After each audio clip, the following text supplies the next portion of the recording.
Welcome back to another episode of the Canadian Cannabis Podcast. I'm your host, Jordan Fleury of Flourish Ventures Limited. Joining me today, out of the West, Acheson, Alberta, Ron Gauthier, CEO of UPRYZE Cannabis. Now, before I take it away into some ramble like I usually do, with no further ado, Ron, I'm going to turn it right over to you, man, because I know about UPRYZE Cannabis, and I think everybody else should. Tell us a little bit about some of the outstanding moments for yourself. Who is UPRYZE Cannabis? Ron Gauthier, tell us a little bit about the game you play in, my man. All right. Well, thanks first off for having me on. Been watching you actually recently and enjoying what you're doing. Basically, UPRYZE Cannabis, we kind of formed right before COVID. So obviously we had those challenges when we were going through the build out of the facility with past construction history for over 20 years. Kind of used our network, and we built a medical grade facility in 6 months. We got it licensed in 9, and then we hit the recreational market about 6 months later. So it was definitely a huge learning process. It's a completely different scope of work for myself, going from providing a service to providing a product and multiple products out in such a heavily regulated industry, that we've, definitely experienced those challenges through. And, with the constrictions of COVID and everything else, getting the answers were not as easy as one would think. But getting over those challenges and hurdles, we have a micro cultivation, which is a completely different platform than a larger LP. We have different restrictions and whatnot. And the challenge is the way that it's set up. Basically, we found it was designed to fail. So we had to modify our business plan to make those corrections to keep on going, but have seen some positive revenue throughout that process. And now, doing more things in the market recreationally and medically than we did before. Also, some new supply contracts and whatnot with receiving and actually putting out. And then now finally realizing that our demand is going to require us to expand, which is kind of advantageous in the micro cultivation space compared to the LPs. As you build new facilities or expand, you have an opportunity to bring in new genetics, which it's a lot easier to do it that way than when you're already established and you have to basically go out and buy them or do kind of contracts and stuff like that. That's the difference between micros and LPs, I would say, for the main difference. So it was a lot of it was a big part of my network. Got all together and we created a board with a lot of business acumen. Came up with UPRYZE Cannabis.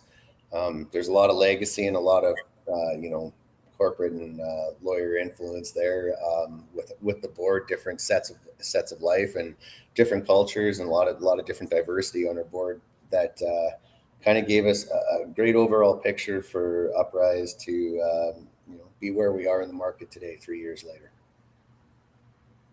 Thank you very much, Ron, for sharing that, man. That's like, I know we've been talking a little bit. Yeah. Either way, you hit up some of the main things, and it's super exciting because we're pretty much at about the halfway mark of the Canadian Cannabis Podcast, and overall almost bang on to the halfway mark through the North American Weed Tour. I've had some pretty exciting guests from what I'd like to say across Canada and representing most of the markets available or the as far as the spectrum of the industry goes in job creation. So you mentioned a couple of things in your introduction that are definitely worth, I think, visiting is for dialogue and some of that buildup. COVID, ultimately the cannabis industry comes into play. While at the same time, players like yourself, LPs, other industry professionals, more or less the build-up. So that legacy to legal without recreating the wheel and looking at what does the industry benefit more people than just cannabis consumers. So I mean that the idea for yourself, and then you mentioning having other experiences. So one of the things that I haven't been able to discuss openly on an episode yet is that build-up. So the actual construction buildup. And although I'm not like a trades certified person myself, hands-on experience for me is always been there. I've always enjoyed construction. My introduction, in even us discussing my introduction to the industry and learning about the CTLS from, let's say, an administrative point, and learning completely different than you jumping into it and then going through becoming a licensed producer.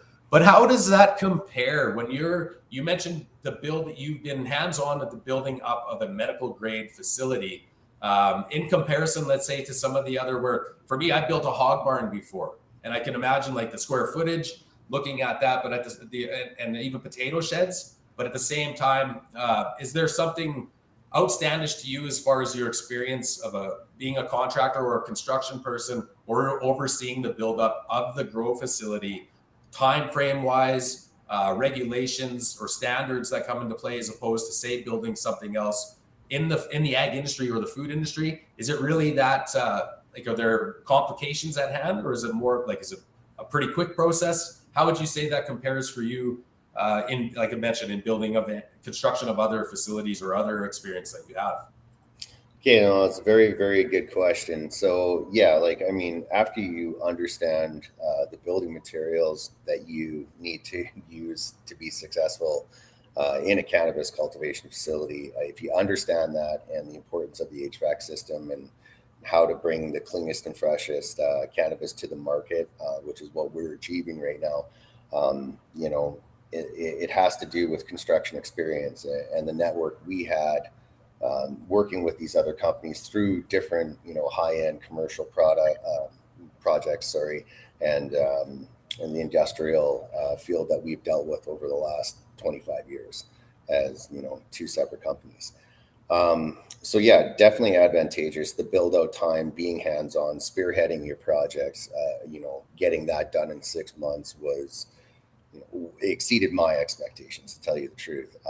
But, you know, when you've got a crew and everybody buys in and everybody's part of this company, you get to see those fruitions and you get your license a lot quicker, because you're not dealing with the RMIs, because you guys are, you know, they're hitting home runs everywhere when you're asking them to, right? So that's definitely, you know, what we experienced during the build out with COVID. I mean, obviously it even extended it probably an extra month, just with building materials kind of not being readily available, different routes. And then all of a sudden you would receive an email a week later, well, due to COVID, we're raising, you know, your FRP walls up, you know, $17,000, you know, and like that's the stuff that we experienced throughout the build out. It was unfortunate, it was unexpected, but I mean, you just got to react to it and overcome those hurdles. Getting licensing, you know, with Health Canada, and during that time with COVID, I think they did extremely well. We got to, you know, take a little bit of a faster route with the Navigator program, which is, you know, set out for Indigenous people in Canada who are entering the cannabis industry to get licensing and utilize those contacts to actually help you succeed in a lot quicker time frame. And, you know, after experiencing that, getting the medical license and the recreational plus the sales license, and then only to see it be just offered to licenses a couple months later after spending all that money on QA and everything else. I mean, yeah, it's a growing industry formed at a really difficult time for, you know, on both sides. I'm not saying it's been easy for CRA, Health Canada, or any of the LPs, even dispensaries. You know, it's all the way through. It was a hard transition, but it's definitely something that needs to be on a more open platform, so that these industries are designed to succeed and not fail right off the bat due to what we've all been kind of trying to work through. Understandable, man. Appreciate that. That's very, very educational answer for sure. Like I said, I'm totally curious about that. It's something that I can only imagine what it would be like to be a part of that, building that up. For you, your blood, sweat, and tears, obviously, in it, and experiencing that firsthand. Literally all three. So. Sure. And I know we talked about it, and I said it. So like, I'm gonna say one of the pop out things for me with UPRYZE, so like regardless, so your brand logo, your trademark, you know what I mean? It pops. I was honest with you in explaining that when my very first consumption of UPRYZE cannabis, Sunset Sherbet or apple fritter, and it was prior to the reviews. absolutely the trademark itself. Brilliant in terms of my understanding in the setbacks and from what I've witnessed as a consumer going out retail shopping when it comes to the hesitation that some brands have to put it out there, that they are a cannabis brand. Obviously very, very educated in your approach and navigating through those regulations to get that brand out there because it pops, man. And I think it's brilliant. And I honestly, when we talked, and it's worth a discussion as well. And how do you feel about your brand, the logo, your approach to that when it came to the setbacks you've mentioned now in realizing the buildup at the timing of when you entered the industry, and now you get through that, and like other LPs, learning at the same time a new set of regulations regarding the brand marketing and the potential setbacks or opportunities. How much of that did that play into designing, like the intellect behind actually designing your logo and in a brand in a way that it's marketable, and not only that it jumps ahead right away, it gets you in the mix and it stands out, like that power, the pride, it's there. It's a brilliant move, I believe. But if you could share a little bit about that, what your take on the brand marketing has been like, how you approached it with your logo, obviously, and then looking at opportunities like the North American Weed Tour, Canadian Cannabis Podcast, Decolonize Cannabis, but either way, looking at some of the digital marketing and moving ahead. Please, if you don't mind sharing a little bit about that's kind of, I'm curious to know myself because I love it, man. It's great. All right. Well, yeah, no, I mean, I can't lie. I love our logo too. I like both of our logos. So we have another one that we're going to be releasing later. Nice. We thought about this 3 years ago before we even formed the company, about having a recreational and medical kind of image that pops and is showing the liberation of weed and, our people and just this whole industry and everything that we've had to overcome, right? And the strength of it, the strength behind it, and just trying to see it through, right? And then on the medical side, it's more of an elegant, kind of classy kind of image. But for the recreational side, it's meant to be great weed at a great price for everybody. It is an absolutely everything. We all need to move forward and be happy that we've actually liberated this industry finally. Whether you're a THC user or CBD, whatever you're looking for in this cannabis industry, there is extreme medicinal benefits that I have experienced myself and through family members and professional athletes and everything that have come into this business in the last 3 years that I've seen, that this is why we're doing this. This is why we're behind this product and this industry. I can't disagree on a number of levels, man. Consumer being one, I'm also a bud tender, as some of the viewers might know, yourself obviously know. And then obviously looking at some brand marketing myself through Flourish Ventures Limited in the overall industry. Your product, all the way from Alberta, pre-rolls, man, under $15. You know what I mean? 0.45s or 0.45s, yeah. Beautiful and top quality product, totally affordable. Either which way, when they come into the shop, your product is, and that they're gone. It doesn't take very long. If it gets out on our social feed, it's within a day or two, a shift or two. Generally, I'm coming back and it's all gone anyway. So let's move a little bit into that. That's good. Fantastic. I know you've got some fire products, man. I know that, like I mentioned, from consuming. I know it from talking with other people. But I know you also are looking at dropping and the pheno hunt, the genetics that you guys run, your grow method. Let's tell a little bit about the viewers as far as what can we expect, what's hot right now, what's dropped, what's coming comfortably that we can look for in Manitoba, Saskatchewan. I'm in Minnedosa, Manitoba for the week. I'm going to be hitting up retailers in this area in southwestern Manitoba. Somebody that you're familiar with. I guess I won't move to plug in too much right now, but we'll be following up. But I'm going to be, right? So if I'm looking out, we can explain that a little bit over where to look for Saskatchewan, Alberta, and Manitoba. What's to come? And then we'll talk a little bit about that too, man. What's the genius, the craft work going behind the product? And a little bit about the processing license too. We'll kind of talk a bit about let's hype up some of the product that year. Because I know, like I said, it's fire. You can take my word for it, but you can just take Ron's advice on where to get it. and learn yourself exactly what's going on. So yeah, no, in Manitoba, I mean, you can find us anywhere from Churchill, way down south. We're all over the place there. But yeah, for what's coming up, we got the new 10 packs. They just dropped last week. I'm actually going to be popping those on sale here next month. So that's a prelude. If you're on this, you buy the 10 pack next week. October 3rd price change, putting everything on sale in Manitoba, 100%. As we're getting to the end of what we had out there, doing some new drops. Obviously, the 5-gram Cushman jars, those just blasted through. I hardly have any left. I'm gonna have to delist that next week, but it's okay. I've got 7-gram, 14-gram Terplock bags coming out. Terplock is just the next level way to actually cure. So lots of love to AutoCure and Terplock for bringing that product to my attention. We use it in our curing process, and it is like top notch. So there's a little Easter egg for people trying to figure out the curing process. Another thing is we've got some mini blunts coming out, which are really exciting. They're a unique experience. It basically changes a joint into a blunt. You get a much more of a impact experience. The terpene just accelerated in your mouth, and the high is it's a great delivery system to get to that point. So that's very cool. The palm blunts, I can't wait to come out with these things. We're going to be doing infused and non-infused in both of those. Cocoa wraps, stuff like that, cocoa blunts. We're going to call them cocoa puffs and see if we'll get away with it or not. Just to piss people off. That's why we did that.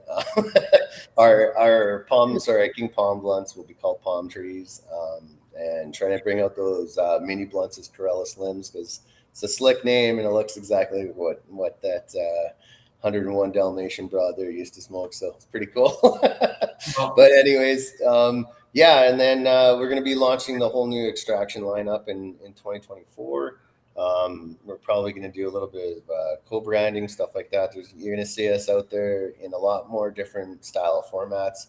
I know in April we dropped 17 different types of products, and now we're down to, I think, 9 of them, and we'll be down to 6 right away. But the release on new products and new ideas are coming. We're going to stay very, very current, and with the genetics, my God, well, we're going through our genetic bank like crazy right now, popping seeds and figuring it out, and what's going to be coming up for next year.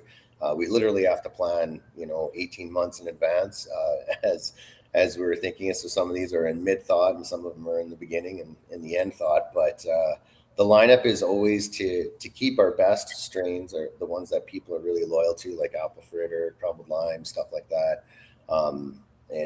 But keeping some new ones always coming out. We got Grandmaster Funk coming up right away. LA Kush Cake, crumbled lime will be coming out in the 10 packs. It's just there's a lot coming up. It's exciting. The extraction plan, 510 cartridges, like Rosen. There's big things coming up over the next year. We're not just going to do dry flower. We're going to get into to everything else. It doesn't sound like you're you're not shy, obviously, in the content creation and the copywriting component, because I mean that is, as far as I look in the overall industry, when it comes to the brand marketing, that's a huge play, definitely, and you definitely are not short of that in any way with your brand and the teamwork that's going in behind just some of the names you're dropping on the products to come, and not afraid to step out of the box. That's what I see with the logo, obviously, and you kind of obviously you demonstrated that in your answer, just with that, the variety of what's to come. Looking at and like the empowerment as well, but definitely not afraid to step out of the box with the ideas on how you can stay afloat and stay ahead of the game. So I mean, it's super exciting, man. I can't imagine what it must be like for you. Actually, you said it like there's so much, but what do you do when it's working? And then you've got good ideas that are working. It's like fireworks, man. So, to be honest, I don't see a lot of other CEOs out there pounding pavement with me. I actually see none. When I go on a sales call, I'm out there with my sales reps. I go and visit dispensaries. I talk to everybody at the street level, at the retail store level, and I know what they want.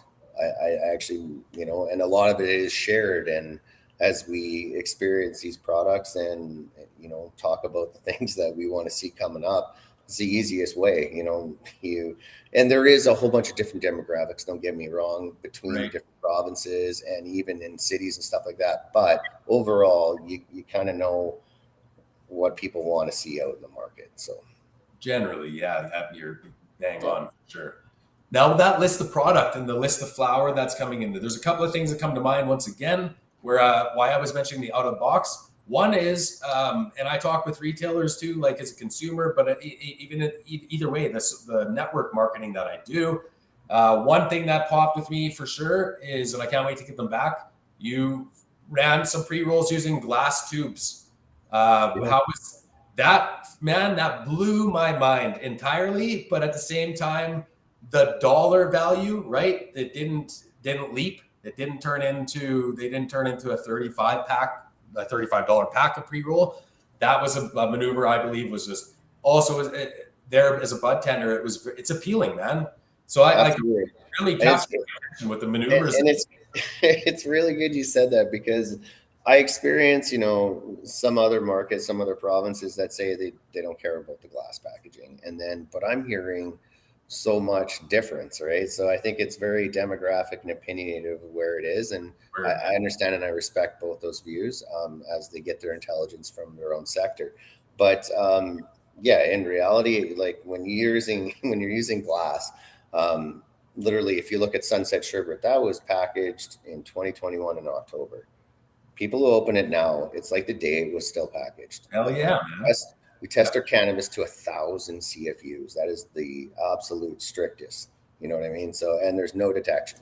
And then we'll test it a year later. There's no detection. So like, this is how we know this. Like it's, and it's done at reputable GMP certified labs. I mean, I can get into labs and how a lot of them don't really give you the real levels that you're seeing out in the market. If it comes from a GMP, you're held to a certain accountability standard. That's a good thing that I think needs to be touched on later, but we won't do it right now. Absolutely. Getting fresh cannabis out there, packaging in the right, high-end material that connoisseurs want to see. That's the market I care about. That's the ones that I want them to know what my terpene levels are, my CBGs, my CBDAs, my CBGAs. If you look at the variable data that we have on our pre-rolls, this is what makes it a very good all-around great strain. If you want to look at some simple components that you'll find out of your cannabinoids, right? So, I don't know. I think I rambled on a little bit too much there, but I'll let you circle me back there. Honestly, man, that's perfect. It's good. Like you said, there's limited information, but you have all of the right information, I'd say, as far as the brand labeling goes, like the labeling and packaging goes. Point somebody in the right direction to find out all of the natural occurrences of the plant itself, some of that plant science, but then obviously pointing them in the right direction to your brand of the actual the passion and the drive that goes behind the brand on bringing these quality products to market. And then again, you mentioned it all full circle, man. They're affordable. The glass tubing on pre-rolls, for me personally, pre-rolls are popular. They're hot, man. Even look at like my channel. Is it always it's simplistic, but the quality has gotten way better. But when you surprise the market with something new, right? I mean, that's exactly it. Those glass tubes at our shop didn't last long. I think the box was gone in a shift, the night shift, and the next day they were out of stock. And a lot of it had to do with it was new and shiny, man. It's a glass tube. Have you had pre-rolls in glass tube? Boom. And like you mentioned, I think 2 or 3 of those packages. I reviewed one with like for my channel, and you nailed it. There wasn't a difference in any of those joints, regardless of the package date. And I think the very first time when I mentioned the pop out of the label was one, the cork pop on the lid was the next, where it was everything from purchase to open. It's very well strategized, man. There's some heavy education for sure behind your product, behind your brand. It shows, and I'm thrilled that you agreed to come on and talk about some of the stuff with me, Ron. It's absolutely beautiful, man. Totally good. I'll have to swing by Pot Life there and come see you one of these times. That's what we got coming out. I'm probably out in the next couple of weeks here, so we'll see if I can kind of give you an insight to what's coming out, even with the packaging too, and why. Pretty cool. But yeah, no, thank you for all that. And it's not something that we figured out right away. I mean, when we first dropped, it was all 3.5 gram glass jars that, margins aren't very good. It's very expensive. And then we felt the pre-roll impact. And so we kind of switched what we were coming out with, but still paying respect to the bulk flower cannabis and that clientele as well. But yeah, definitely you've got to be out there. You got to be talking to dispensaries, to actual managers and bud tenders if you want to understand what people are looking for. And that's the whole thing. Once we hit Manitoba, it was an unreal. I never seen my secure storage just go from completely full to we have nothing left. Thank God we got crops coming down. We're processing them and getting this out. But holy man, Manitoba love was amazing. I just absolutely love that province. I know the diversity and the things that are going on there that are hard to deal with, but the cannabis community there is just welcomed us with open arms, and really just they're going to do good things there. I feel there's a lot of big moves coming up, and I'm excited to watch them unfold. Definitely a lot of anticipation in Manitoba. I appreciate to hear that coming from you for sure, because it is Manitoba. There's a lot of questionable maneuvers in the first 3-4 years of the Cannabis Act. That definitely. So I mean, you look at that Toba grown. We know the medical and recreational home grow is about to come into play, likely. But again, it's yeah, you're right. So it's refreshing to know that through an LP on a platform like this, that Manitobans are definitely smoking fire cannabis. I know that, and I say it every episode. Our shop, when we can keep some supply, it doesn't take us long to sell out. So I mean, it's an obvious thing. Cannabis consumption is up in the middle of Canada, and I don't think that's going to stop at any time, because we've got producers obviously leveling up their game all around. But I want to bring that one a little bit back. So I noticed, with the website as well as some of the information you shared. So you're as well a processor, you've got a processing license. Yeah, we're a micro cultivation. We've got a medical for sale license, also sales amendment, and processing license. So the processing is just for dry flowered. If we get into the other extraction types of materials, obviously we've got a partner up and we're ready to do that. So there's no issue there. There's quite a bit of vertical integration already have taken place. But I mean, and it's also what your facility can handle too. We're just a 10,000 square foot micro in comparison to most large LPs are 100,000 square feet. So, or even 1 million. Next door they're quite large compared to us, but the quality of flower is definitely apparent, and that's where you see the difference between micros and larger LPs, because our guys, they're meticulously going through the rooms every single day and looking at every single plant. In the larger facilities, they don't get to put that attention to it, and that's where you definitely see the separation. Plus, controlling a tightly controlled environment in a smaller stage compared to a larger one, this is how we're able to achieve all those great numbers with being so fresh and not having any of the CFUs, microbials that make other LPs have to irradiate their product, which really takes away from the whole cannabis experience. So that's one thing we have never done and hopefully never have to do. So appreciate you, man. 100% as a consumer, definitely on that point for sure. Non-irradiation definitely is a go-to as far as some of the shopping that I do.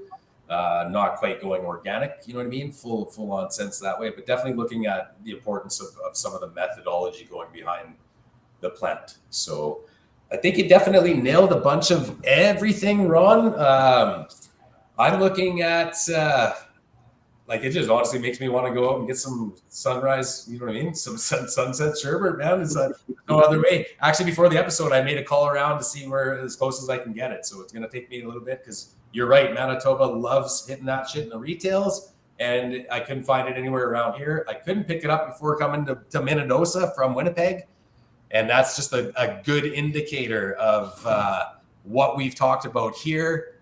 So you've got some market waiting for sure. I think I'll be sharing this out through Flourish Ventures Limited, quite steady. I know the views on the YouTube local channel as far as your product goes are decent, as far as beyond exceptional. I didn't even know we had that. Yeah, no, man. So I mean, I'll be hitting some of that out for sure. So the next product we do, and hopefully giving a good word on that and what people can help guide. And if anyone's looking for it, like in Alberta, it's really hard to find. We actually don't deal a lot in our own backyard. It's just mostly 80% of our recreational goes to Manitoba because you guys love us so much and we love you right back. But if you're anywhere in Canada and you can't get it, I mean, there's medical platforms like Mendo. You can grab the Sunset Sherbert. Those guys are great. They're always looking at some great micros and stuff like that around there, getting their products that national exposure. So, it's really cool to see who's an upcoming and what strains are going to be big and whatnot. So it's another platform to look at that we deal product to. And awesome. Yeah. Cool, man. Well, I guess if there's anything else you wanted to talk, do you want to talk a little bit about medical rec grow before we close out? Because we kind of brought it up, but we do have a few minutes. I mentioned with Manitoba, we're waiting on the federal go ahead of whether or not in spring or summer we're looking at for medical or for recreational plants. I have talked about it with guests from Alberta previously. Then I did live in Alberta for a little bit, but I think it's worth maybe we chat a little bit about that, man, as far as yeah, for sure. What to expect, how it's been held up in Manitoba moving forward. From your perspective, though, of an LP, definitely let's hear a little bit about how that impacts you, man. All right, so for the whole fact to allow everybody to have 4 plants, I'm all game for that. That doesn't bother me at all. Absolutely, you guys go ahead and try to grow 4 plants. Watch the headaches that in a very minute scale that we have to deal with, and like actually. When you see our COAs and we're that open with it, like here, we've got perfect moisture. This is a complete banger all the way down. It's quad. Like there's the reasons why. Try to accomplish that at home. Good luck, man. Like it's not an apples to apples comparison with the equipment and what we're doing, to look at the product. But I think it's really cool that people should have that opportunity to see if, hey, do I want to grow this? Do I like growing it? Maybe I want to look at this as a different career outlook, stuff like that. 4 plants is not going to hurt anybody. It's when we, allow these ACMPR licenses with 1,500 plants. I mean, that sounds like a black market move and a support there. If we're trying to grow this industry and legalize it, well, let's make it fair. Let's make it a platform that it's going to benefit all sides. And let's obviously, create more employment on the social structure as well as in the communities and whatnot. But I think they really need to look at that and maybe revisit the plant count. But I think it's something that they should allow people to able to have in your house. It's a beautiful plant. I mean, you don't even have to flower it. It looks like a fern. It's gorgeous. So, I mean, if that's what you want to have, I mean, why get in trouble for that? But I do feel that they have to be very careful how they navigate how this can benefit the black market over what the legal market's trying to do here too, right? So I'm not saying not to do it. I'm just saying let's just be realistic about our decisions here. Public safety obviously being the backbone of the Cannabis Act and most of the regulations as they unfold. Being a previous ACMPR approved licensed grower myself, can totally agree with that, and not saying like I'm producing top shelf in any way. Definitely lending the avenue to explore quality assurance as opposed to just a closet grow of some home grow, right? Swag. Yeah, absolutely. It does allow that opportunity for someone to, if you want to level up, realizing one, to get it to like the retail or Health Canada quality assurance measures. Impossible for sure from unless you're going to go right into the tech. I mean, if you're going to flip a space within your house, scientifically flip, whether introduce a greenhouse with all the proper HVAC. I mean, I took all of the appropriate measures. I'd had HVAC included, but again, like you mentioned, it's still to the level of maintenance required. Brings me to where you've mentioned and something that I identified in the little bit of the project that I was involved with. with Purity IQ, for example, as a medical home grower. And some of the information I was looking at in those discussions was looking at that. Not so much numbers, but where my medical number, for I'm familiar with a 19 plant limit, but I'm comfortable working with 5 plants, 4 or 5, however, even 3 to 5 or 3 to 7. I know ACMPR 7 plant limit is a common one. Might not be bad if you playing around with only producing 2 or 3 of the plants. But the idea, looking at that, one of what I always tossed around is it almost would need a bit of a divide between medical and recreational markets altogether. Where let's say if the numbers of being an ACMPR over 40 plants or more, if the quality assurance measures were actually in place with Health Canada, then that medical market could become somewhat of its own medical system with the right growers, right? Whether they're designated as approved growers based off of their ability to produce that amount of numbers with the proper quality assurance. Otherwise, the rest of underneath that is literally recreational. But those are just ideas that I toss around when I look at it. Some of the own research that I do is alleviating my situation of what I plan to do as far as growth that way goes, because that's what it comes down to. I found the more you can grow and the more you know about the grow, and I don't mean the more you grow as numbers, the more education you can apply as a grower into learning about that, even just one plant, and surviving it to a top quality level, a satisfactory level with your own endocannabinoid system, then it becomes quite evident there.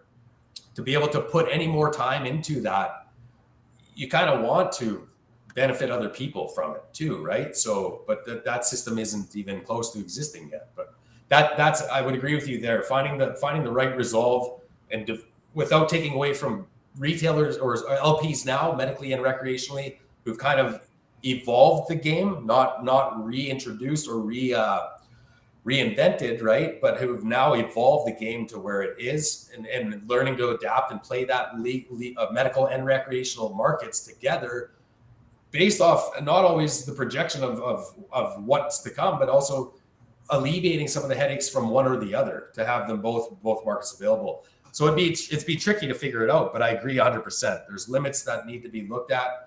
If those limits are exceeded, but that quality assurance is there, then maybe we need to be looking at some of those growers helping only medical people within their area, patients-wise, or working with Health Canada.